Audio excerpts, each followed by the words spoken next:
Assalamualaikum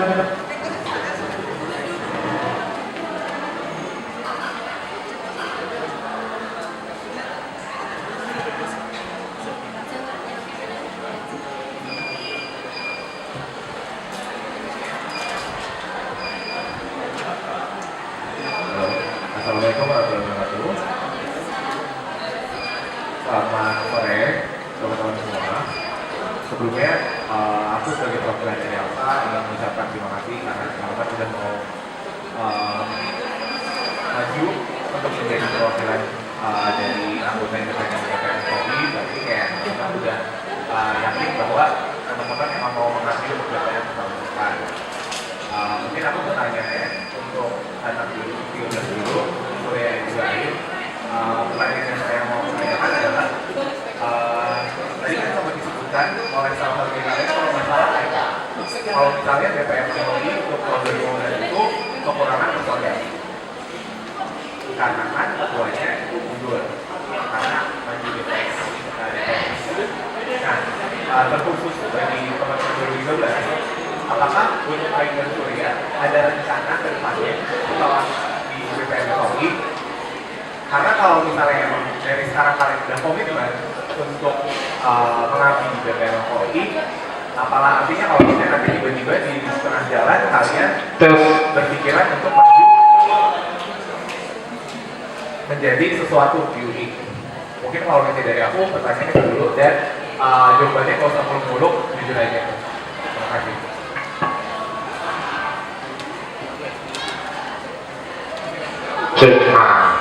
Kalau gue nggak sama sekali sih, gue nggak maju-maju lagi sih. Gue nggak maju. Cukup terakhir menurut gue ini juga pengabdian gue terakhir lah buat FHUI sih. Gue mau apa gimana ya? Terakhir lah ini buat BPM FHUI, buat IKM FHUI juga. Tapi gue sama sekali tidak menghalangi misalnya emang ada orang yang mau maju, kenapa enggak?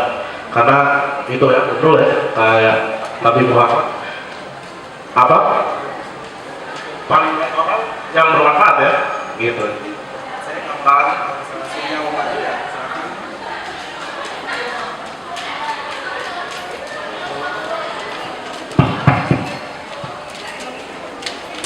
Oke, makasih Bang Brian jawabannya. Kalau dari gue pribadi, enggak.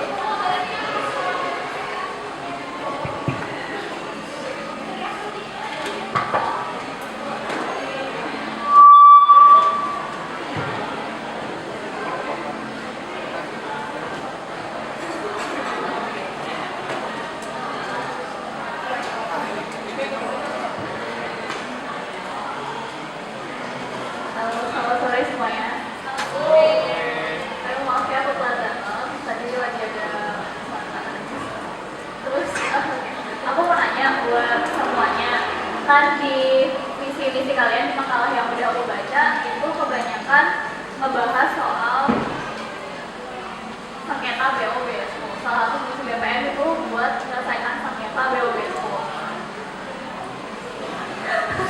Oke, di sini saya pengen nanya, gimana sih contoh konkret kalian mekanisme penyelesaian sengketa BO BSO? Kalau seandainya ada masalah antara BOA sama BOB, misalnya solusi konkret kalian itu gimana?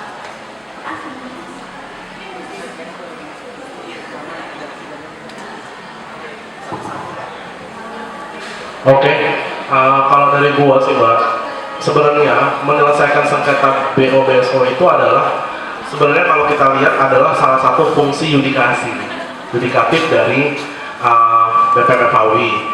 Namun semakin kesini saya semakin semakin melihat bahwa sebenarnya fungsi yudikatif ini tidak diperlukan dan sebenarnya salah kamar diadakan dipunyai oleh BPM FHUI. Karena sebenarnya sengketa BO dan BSO salah satu penyumbang permasalahan sebenarnya adalah BPM itu sendiri. Banyak permasalahan seperti itu. Satu, kedua, misal kedua ya fungsi yudikasinya adalah menyelesaikan sengketa pemilu. Ya contoh saja misalnya tahun ini gitu ya, sengketa pemilunya tentang soal peraturan BPM yang nggak jelas. Ya masa dia mengadili dirinya sendiri? Ya konyol menurut saya. Sehingga salah satu yang saya mau bawa sebenarnya di Musma tahun depan adalah cabut fungsi yudikasi. Ya akan banyak lah permasalahan, bukan permasalahan, ada banyak opsi-opsi yang timbul setelah itu ya. Tapi nanti itu lain lagi. Menurut gua di sini yang mau gua tekankan di sini untuk sengketa adalah kita sebagai penengah BPM. Tapi hanya sebagai penengah, maksudnya bermusyawarah. Bagaimana ya jika misalnya tetap berantem ya silakan misalnya mau bawa ke MM, silakan, karena itu ya fungsi yudikasinya sebenarnya kalau jadi fungsi yudikasi dari BPM FKUI udah dicabut gitu. Nah ininya hanyalah sebagai penengah maunya seperti apa, dan sebenarnya juga nanti keluar kalau misalnya saya terpilih, saya tegaskan akan ada peraturan BPM FKUI tentang koordinasi yang kami terbitkan. Itu salah satu peraturan BPM FKUI yang harusnya yang pertama untuk diterbitkan oleh BPM FKUI terkait mekanisme, terkait bagaimana penyelesaian masalah. Jadi penyelesaian masalah di sini menurut saya bisa nih, ya misalnya BO dan BSO nya sendiri yang bersengketa mau menyelesaikan sendiri, kami persilahkan. Pun misalnya melibatkan dari BPM itu sendiri, itu juga boleh. Seperti itu. Coba mungkin tanggapan Bang. Oh ya, satu pertanyaan lagi. Jadi sebenarnya penyelesaian sengketa BO dan BSO itu fungsi BPM yudikatif atau fungsi just pengawasan? Pengawasan bukan sih, lebih ke koordinasi sebenarnya. Cuman untuk menyelesaikan masalah sebenarnya bukan koordinasi itu yang dimaksudkan oleh PDIKM. Koordinasi ini maksudnya rakor, surat izin, ya kalau yang misalnya saya bawa surat izin kegiatan itu sendiri kayak gitu.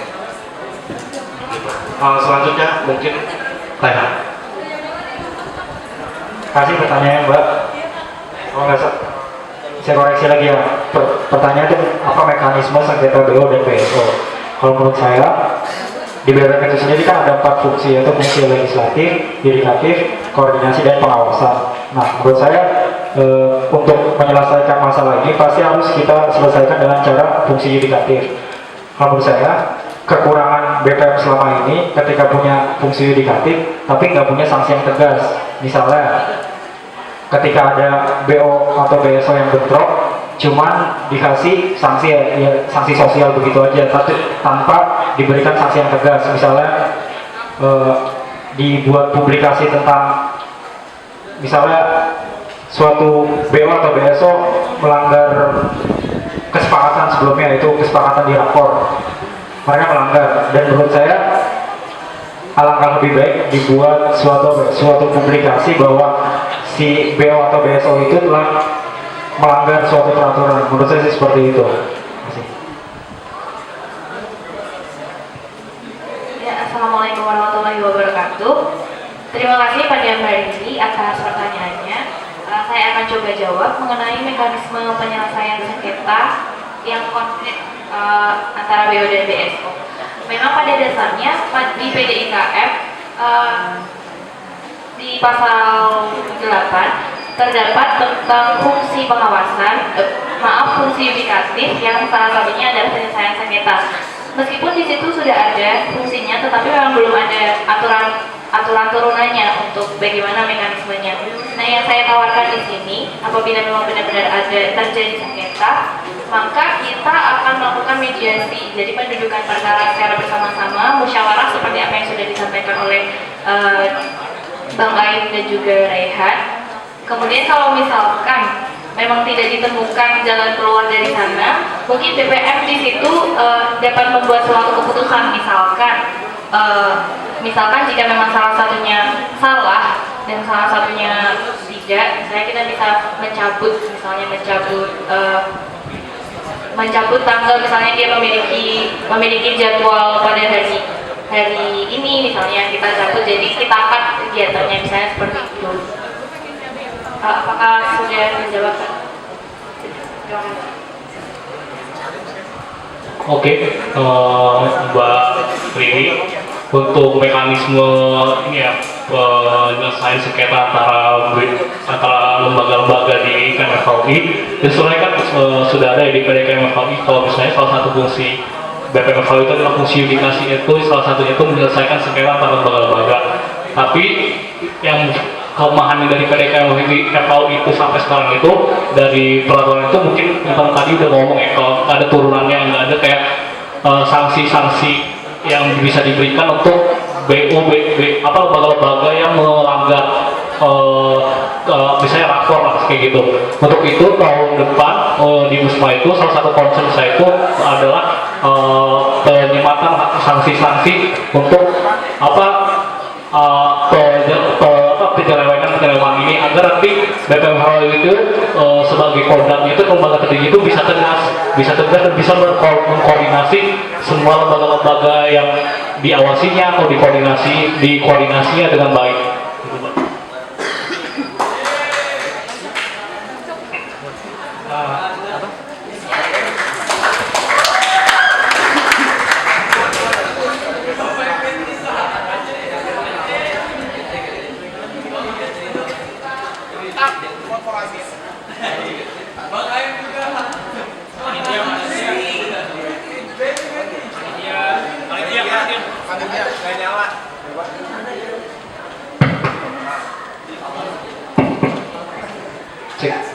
Cek.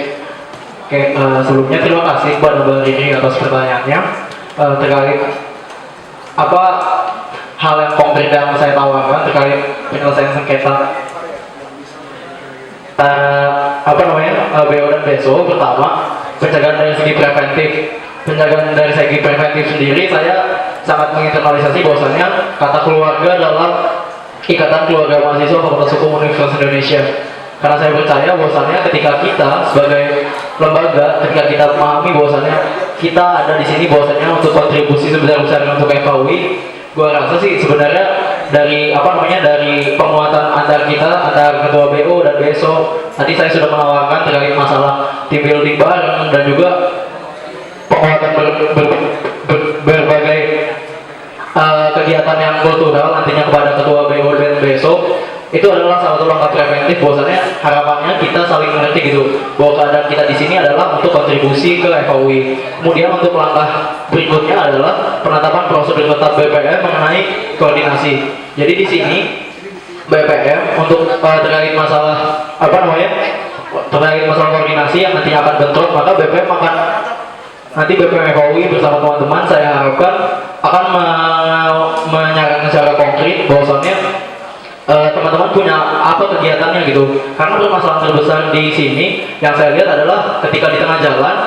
baik lembaga-lembaga ini memang suka tahu nambah program gitu, sehingga ini menjadi masalah gitu kalau dari hasil riset saya. Jadi ketika lembaga nambah program dan tahu ngeteknya juga asal-asalan, dan ini sebenarnya yang coba kita cegah bahwasannya nanti lewat prosedur tetap kita tahu nih bahwasannya kita gentleman agreement, kita hanya melakukan ini dan di luar itu kita tidak sepakati. Dan nanti ketika di tengah jalan mereka melanggar, bahwasannya harapannya nanti kita sebagai BPM pertama akan melakukan mediasi dulu. Bahwasannya langkah pertama adalah mediasi yang kita tanya bahwasannya bagaimana penyelesaiannya dan apakah lembaga lain setuju dengan itu dan menemukan win-win solution. Namun apabila tidak bertemu, maka kita langsung akan menerapkan sanksi. Jadi bertahap dulu. Jadi kayak walaupun nantinya ada kesalahan dari lembaga, namun ketika bisa diselesaikan dengan secara kekeluargaan dan mediasi, saya rasa itu bisa menjadi lebih baik gitu, agar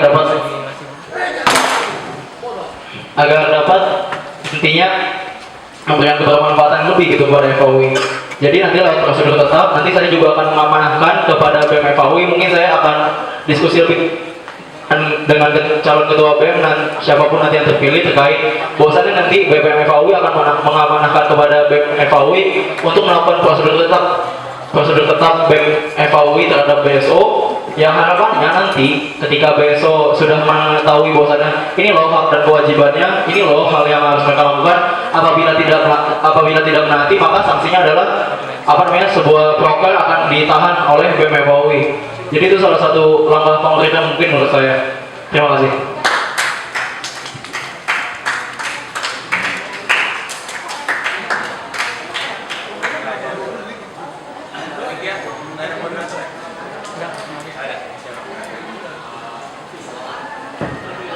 Ya, oke. Terima kasih teman-teman atas jawabannya untuk pertanyaan saya tadi. Pertama, aku mau nanya lagi nih. follow up question ke kita. Dan juga mungkin ke Surya sih, karena biasanya kita dan Surya bilang masalah mediasi kan. Tapi pada akhirnya Cita dan Surya ujungnya bilang bahwa nanti BPM akan mengeluarkan putusannya terkait dengan sengketa. Ya, kalau misalnya tidak, kalau misalnya deadlock, tapi tetap keputusan berada di tangan BPM. Sebelumnya kalian tahu nggak apa artinya mediasi?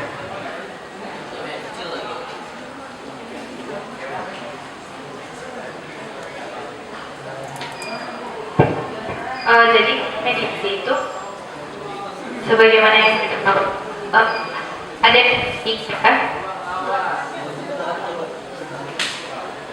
ada pihak ketiga yang menjadi mediator untuk menyelesaikan. Jadi sebenarnya tidak berfungsi untuk memutuskan kalau misalnya ada mediasi. Jadi keputusan itu tetap tergantung di pihak yang bersengketa itu. Tapi maksud saya tadi pada akhirnya harus memutuskan kalau karena memang itu tadi fungsinya yudikatif dan tidak diatur seperti apa yudikatifnya, maka ya memang yang bisa dilakukan seperti itu, mediasi dulu. Kalau memang benar-benar tidak bisa, ya harus ada keputusan begitu. Oke, jadi habis mediasi ke arbitrase.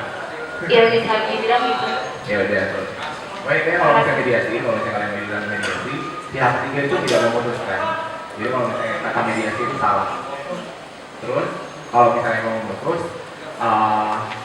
mungkin emang harus tegas dari kalian juga. Terus untuk Ayu bilang mau mencabut fungsi yudikasi. Nah, itu dengan menjadikan hanya sebagai mediator berarti kan. Nah, nanti kalau misalnya deadlock gimana? Kalau misalnya BOA sama BOB dia acaranya drop tanggal sebutkan 20 Oktober. Terus udah mediasi, tapi kan yang mau ngalah. Deadlock akhirnya tetap jalankah acaranya BO dari A dan B atau mau kayak gimana? Kebijakan dari BPM gimana? Oke, nah sebenarnya rencana saya ini harus dibaca secara whole ya, maksudnya secara utuh sih Pak. Gini, dengan kita misalnya ya, kita angan-angan aja fungsi yudikasi ini udah kita cabut lah misalnya gitu ya. Nah, sebenarnya yang berhubungan dengan itu adalah sebenarnya ya tadi masalah yang saya tawarkan, surat izin itu. Di situ menurut saya titik ininya ya, titik poin dari jawaban saya, karena menurut saya jika kita udah strict dari awal masalah surat izin dan peraturan yang jelas soal itu, kecil kemungkinan ada bentrok-bentrokan kayak gini gitu. Dari fungsi koordinasinya itu sendiri harus diperkuat, karena lagi-lagi kalau misalnya kita udah jadi hanya pernah, lagi-lagi ya sengketa itu menurut saya hanya bisa diselesaikan oleh dua lembaga tersebut bagaimana baiknya.